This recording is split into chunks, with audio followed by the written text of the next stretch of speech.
welcome to Transforming Detroit. Oh my gosh, I am so glad to be here today. As you know, our purpose here on Transforming Detroit is to inspire, educate, and empower you by providing you resources and tools that will help you reach your life's highest potential. And each week, we bring to you the best, absolute best guests that we can for you. This week, we have the #1 Amazon bestseller, Marvis Burns, in the studio with us, and I want to welcome you, Mr. Burns, to the show today. Doc, thank you for having me. I'm such a huge fan. Thank you. Thank you so much. I'm telling you, Marvis Burns, this is not your typical young man here. We are going to talk about today the insider's guide to a free ride. I know that there are a lot of you out there that are watching the show that have anticipated going to college. Maybe you thought that you couldn't because you didn't have the money, and you thought there was no hope for you. Well, guess what? Mr. Marvis Burns, he's going to help us today, because Marvis Burns has received $500,000. $500,000 in scholarships. He's even going to school right now to receive his MBA on a scholarship, 80%. Who does that? So we're going to have a wonderful, wonderful show today, and I'm excited. So I want you to get on the phone. I want you to tweet. I want you to Facebook. I want you to call your friends and your enemies. That's right. I always tell you, your enemies need some love too. So you get on the phones, get on your social networks, and make it happen. And I think the new one is Instagram, right? Yes. So do that. We'll be right back after this. Recycling Detroit starts with you. Do you recycle? Did you know Detroit recycles? We started curbside collection in different neighborhoods. It's getting bigger and moving to other neighborhoods. And anyone can recycle here And here. What we do with our trash, the reflection of our city. A city that's full of life And optimism. And we need to take pride in our city. It's one small change. That starts a chain reaction. Detroit recycles. Welcome back to Transforming Detroit. And we have Marvis Burns here with us today. Marvis Burns, he is a coach, a mentor, and he is the man behind the scene who in 1 month you did it. Yes. 1 month you went #1 on Amazon in 3 categories. Absolutely amazing. Congratulations. Thank you. And you're young. You're so young doing this. Yes. This is absolutely awesome. Well, you know, as I always do on the show, and we're going to get back to this in a moment, but as I always do on the show, I like to highlight the life of our star guest, okay?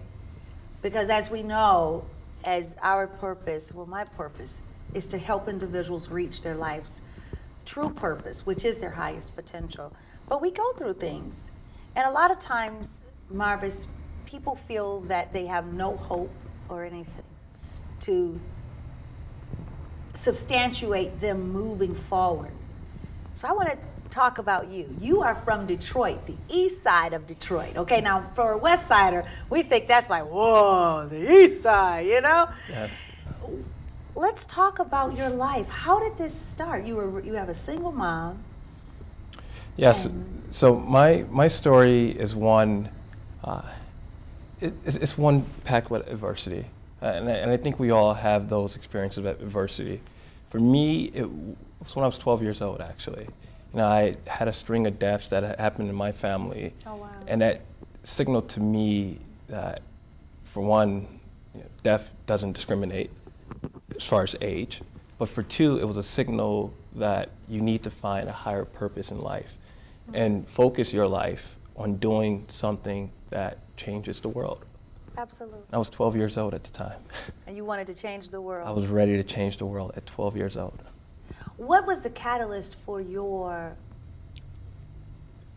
entrepreneurship mind, your tenacity and your energy to You applied for 72 scholarships. Yes. Again, who does that? Okay, but Marvis Burns, he does, right? But you applied for 72 scholarships. What drove you to that point? In life, I think when you want something in life, Yeah. and when you really want it, when it's down deep below, you go out and you get it. So it was easy because I knew that I wanted to go to college. So wanting to go to college, but I also knew my family couldn't afford it. Paying for college was out of the picture. Right. So to avoid having the discussion of should I go to college or shouldn't I go to college, I did everything in my power to make sure I can go to college for free. So yes, I applied to 72 scholarships, and fortunately, I won a lot of money that enabled me to go to college for free. Now what type of, no, I'm not even going to go there yet because I'm still on your childhood. Give me a moment because I'm embracing this. You attended Cass Tech and then you got a scholarship to Yes. Cranbrook. Yes, I think it's like between $30,000 $35,000 a year typically. yes. Did you apply for those too? No, I was actually selected because I did participate in a program called Horizons Upper Bound. So Cranbrook has their Upper Bound program, and each year they identify 3 or 4 students that they give full scholarships to. So it was a summer program, but it was one that the message was, in everything that you should do, you should strive for excellence. Absolutely. So I spent the summer going through classes, and when others took it as just a summer off, I took it serious. And sure enough, I got recognized for my tenacity, and I Yes. received a scholarship to go there. But earlier you had asked me the entrepreneurial drive. Where Absolutely. did that Where did that originate come from? And I think that's very interesting because I grew up in a family of entrepreneurs. So instead of receiving an allowance, my mother, it took me to Sam's Club, and she spent $150 and said, this is the first investment someone is making into you. So I had $150 worth of candy, snacks, chips, and things. Took that $150 worth of candy, snacks, and made it $300. And then I took that $300 worth of candy and it became $600. And it continued to grow until I was at one point able to buy my first vending machine. And so I could fall back. I tell you. Wow. Kudos to your mom. Yeah, for not giving me an allowance, yes. Absolutely. For saying no. For I'm saying not no.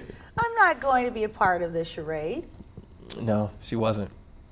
So she sowed seed into your future and also into your mindset, Yes. which is key. The mind is very powerful. So as we see now, you're an entrepreneur. You had this drive. You're an entrepreneur at a very young age. Which, how old were you when she made the investment of 150? I was 12 years old. You're 12 years old. That's 12 years old, you know. So you did this. Now you went on to go to high school. You excelled. Your dream, you said you had the vision and the dream at 12 that you were going to help the world. And people don't understand. When you talk about helping the world, you're talking about being financially straight. Yes. You can't help anybody if you don't have the money, Yes. right? So you had a financial guide, if you would, through your mom and her lessons for you. So it's still up to you at that point. What motivated you to write this book? Because I want to get to this. Yes. I'm an author, and sweetheart, I didn't make number 1 in 3 categories. Okay, not yet. Not yet, exactly. But how did you go about that? So when I was at Cornell University, where I attended my undergrad, I would go off to school and come back throughout the year. So I would come back for Christmas, come back for any holiday. And unfortunately, what I noticed was a lot different at home than what it was at Cornell. Back at home, it seemed as if we were caught in this cycle. And what I saw at Cornell was different. You know, the world was in our hands. And I know that the only reason that I was at Cornell versus any of my peers that were back at home in that cycle was because I applied to Cornell University. It wasn't because I was smarter. It wasn't because I had a roadmap. It was only because I took the tenacity, I applied to college, and it changed me. And so I wanted to enable others To have the same experience. to have the same experience, to have that roadmap, because I struggled through it. It was a very arduous task of applying to 72 scholarships. But I fortunately had a board of directors that helped me and supported me along the way. Explain that. Now, we were talking about that off the set, the board of directors, and I like that description of what you're speaking of.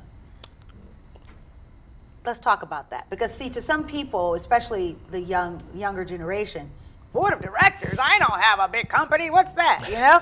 So let's talk about what you mean by a board of directors. Let's go there. One of the first chapters in my book talks about the board of directors. Every student, every individual needs a team of supporters. You know, we think to our president, every president has had a cabinet.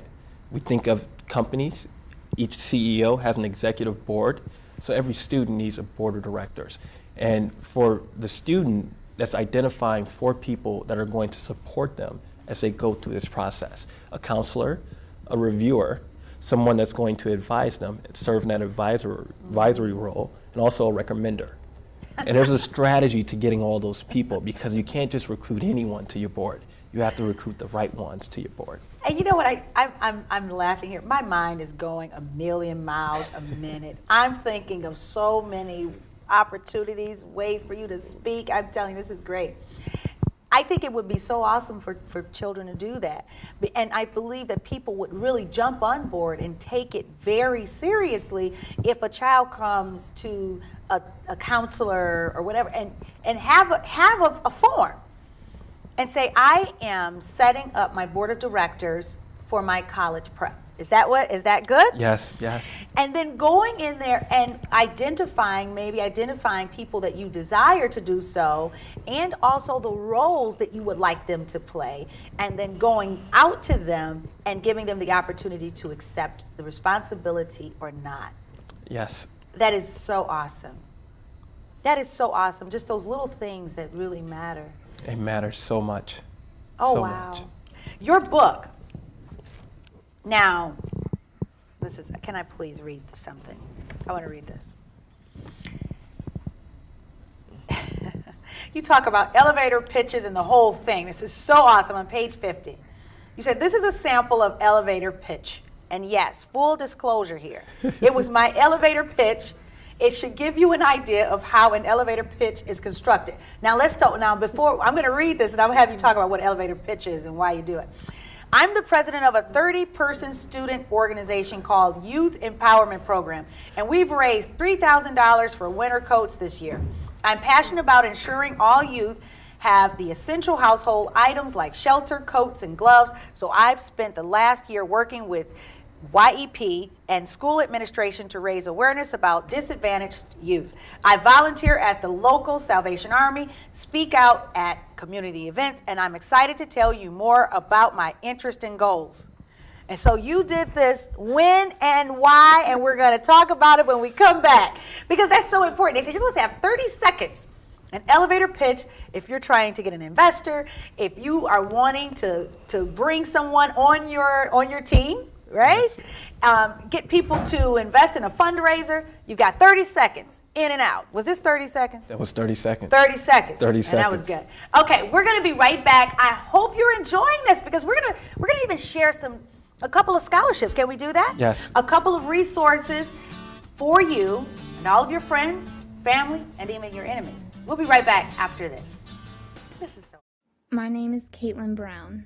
I am 17 years old and am a senior in high school. Since I was 5, I attended St. Clair's all-girl private school. But when my dad's job moved us east, I started to attend a public school for the first time in my life. As soon as I started high school, the other students started making jokes about how I look and dress. As time went on, I finally made 2 friends, Angela and Nathan. However, all this came to an end quickly when Nathan cheated on Angela with me. It wasn't until after word got out that I realized he was Angela's boyfriend. After that, No matter how hard I tried to make things better, people just hated me more and more. And after 6 months of this nonstop torture and crying myself to sleep, I just couldn't take it anymore. My name is Caitlin Brown. I'm 17 years old, and I took my own life yesterday because of high school bullying.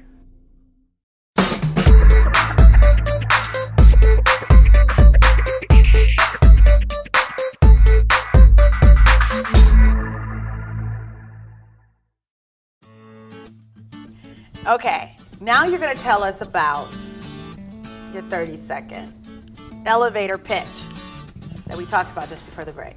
Okay. So that was my elevator pitch when I was 16 years You were old. I was 16 years 16. old.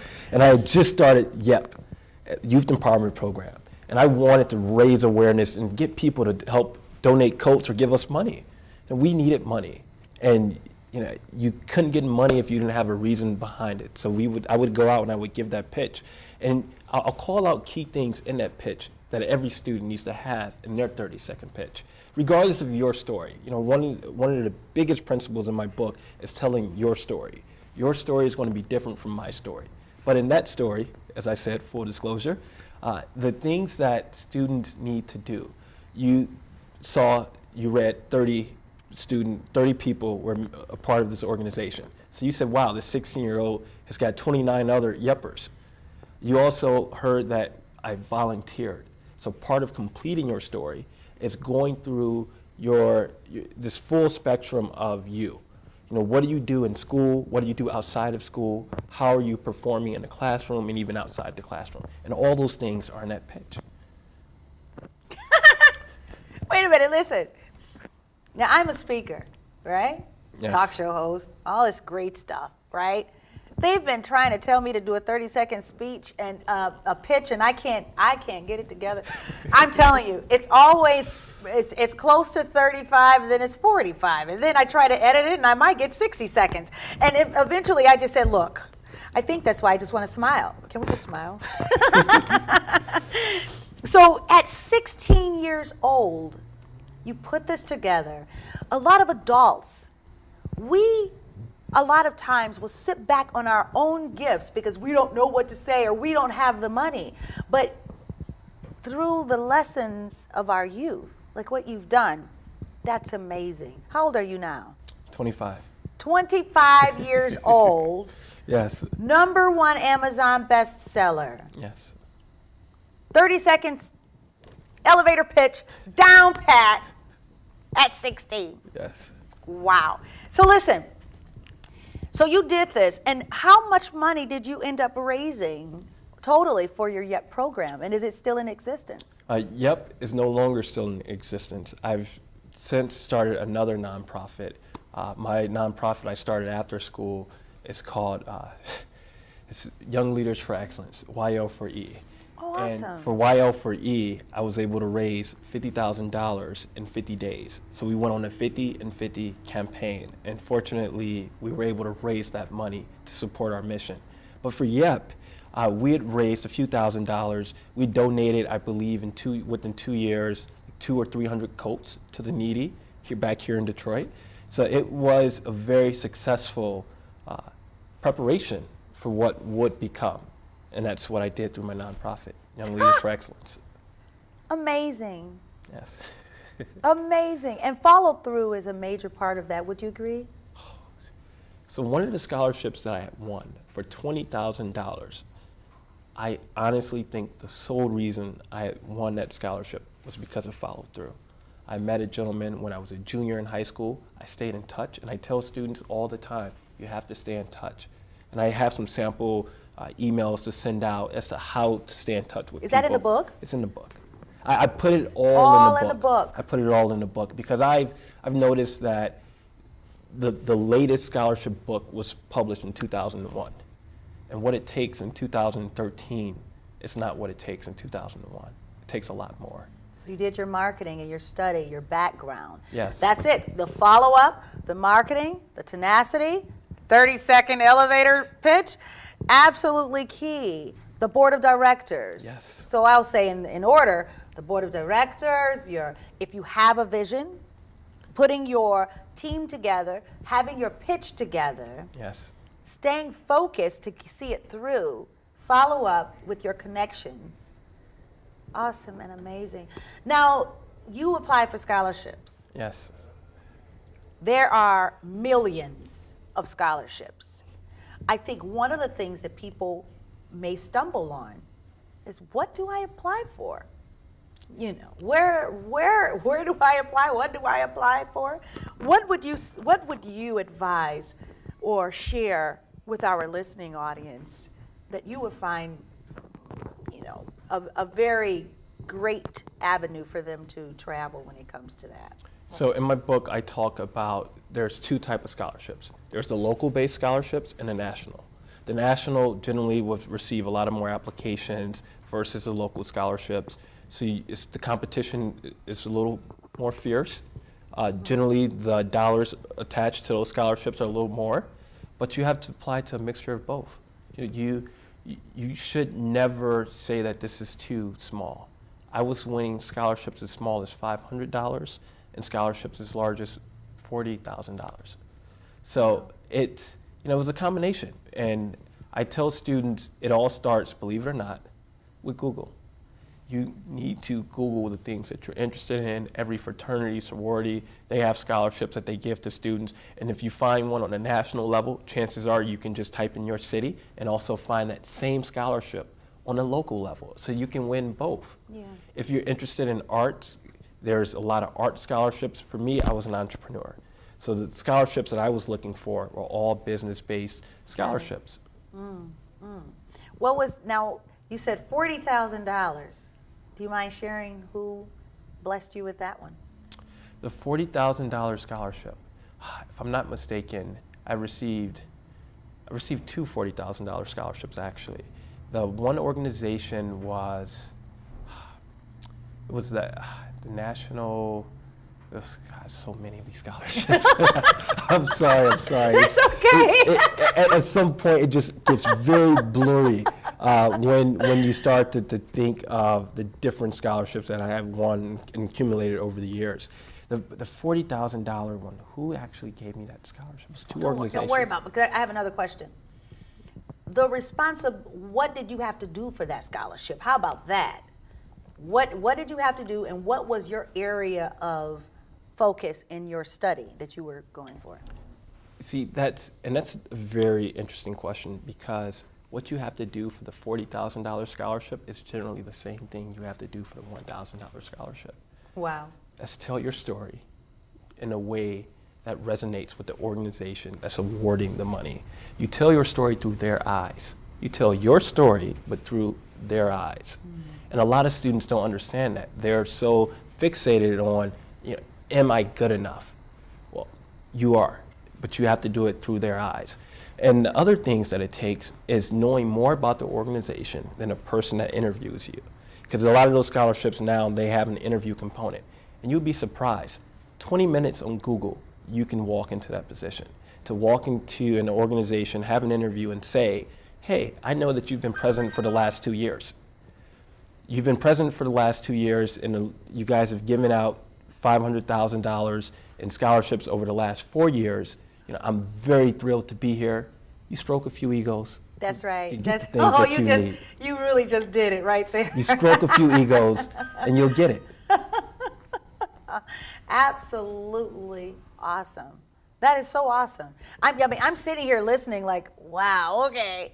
Because that's something I never did, but that's something that I'm definitely looking forward to doing. My daughter, right now, she's a junior in high school, and we're going to be applying for some more.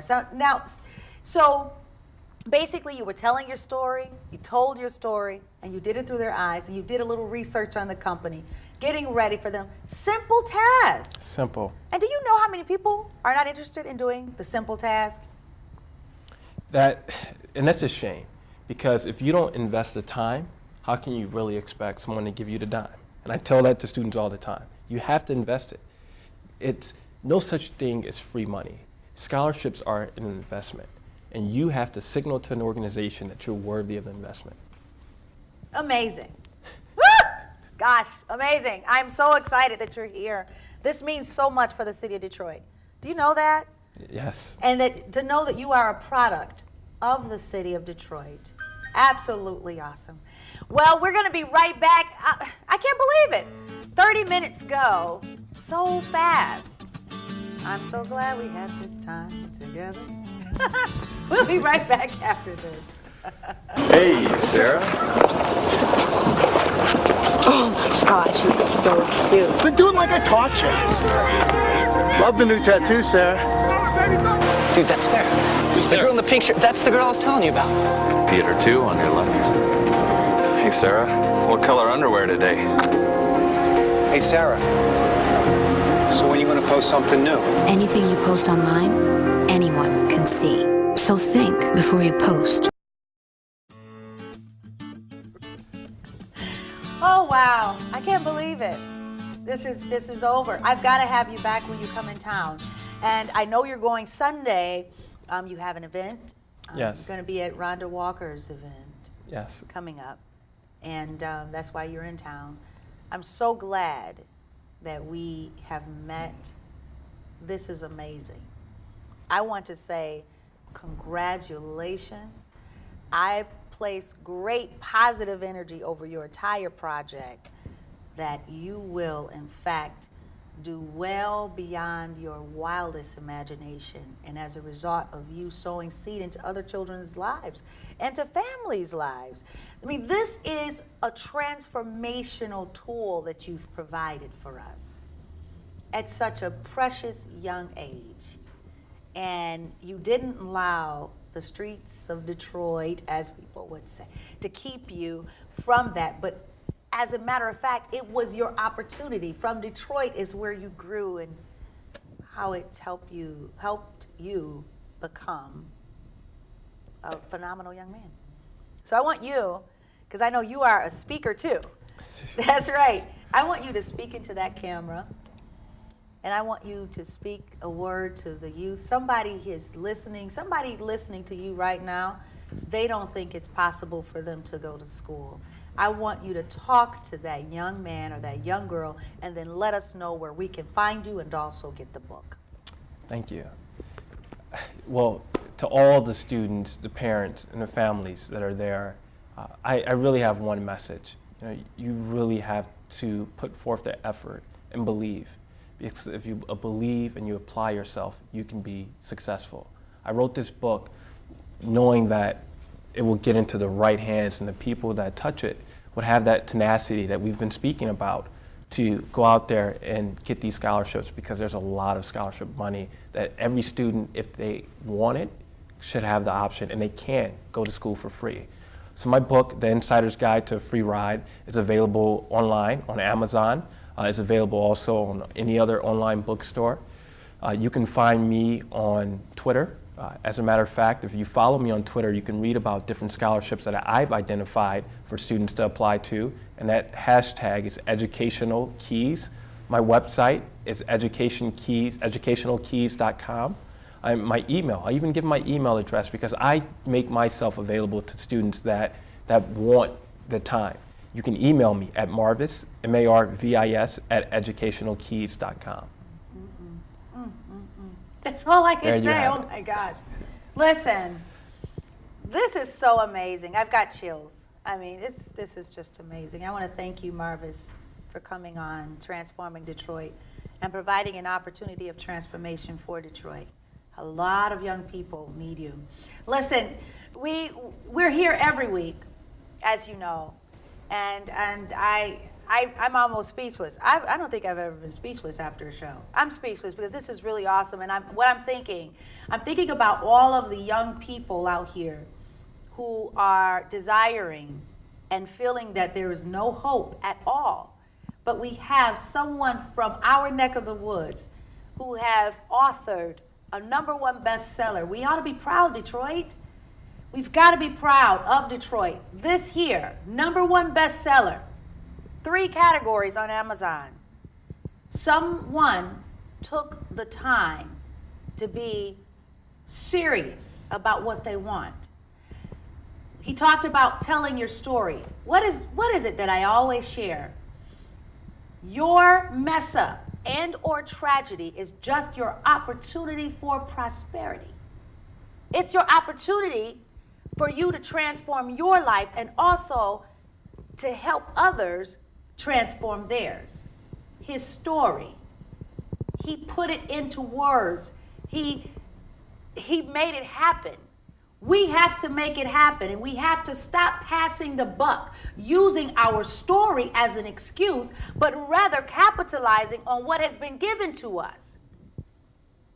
It's up to us. I know that some of you that may be listening right now, maybe in your family, you see that there is minimum around you. As I've said before, I offer you this opportunity to vision it. I want you to vision the school that you want to go to. I want you to go online, get to Google, at school, get serious about this. Adults, if you have a vision, I want you to vision it. I want you to make the effort to make it happen. Get online, Google what you want, get it, structure it to the point where you say, this is where I'm going, this is where I see myself. I want you to get online and they have video tours that you can see the colleges. I want you to get on there and see yourself there. That's your first step. I don't want you to consider about what it looks like around you or what your mom doesn't have or your dad doesn't have or what school you're going to, the high school that you may be attending, and maybe they may be suffering in some way. I don't want you to think about that at all. I want you to bring your vision into fruition, and I'm telling you, it's up to you. It's a thought away and a book away. It's a book away. We're going to get some things together here, and we're going to get Mr. Marvis Burns to do some tours with our school. Bountiful Opportunities Group needs you. My nonprofit organization. I've never talked this much at the end. I have to. I want you to create your vision. That's your first thought, because I know some of you are thinking you can't see outside of the domain that you're in, and it seems very weary for you. Let me tell you, it's a vision away. I don't care what anybody says. They can laugh at you. They can talk about you. They can say, oh, well, he's always on that computer, or she's always on that computer. Let them talk, okay, while you're walking into your vision. I'm done. This is absolutely awesome. This needs to go around the United States and the world. You will have your opportunity, absolutely. I love every last one of you, and thank you once again for watching Transforming Detroit. And don't forget this book, Free, The Insider's Guide to a Free Ride. Learn how you too can win $500,000 of scholarships for college. Thank you so much for listening, for watching and listening. And I'm thanking you. Thank you.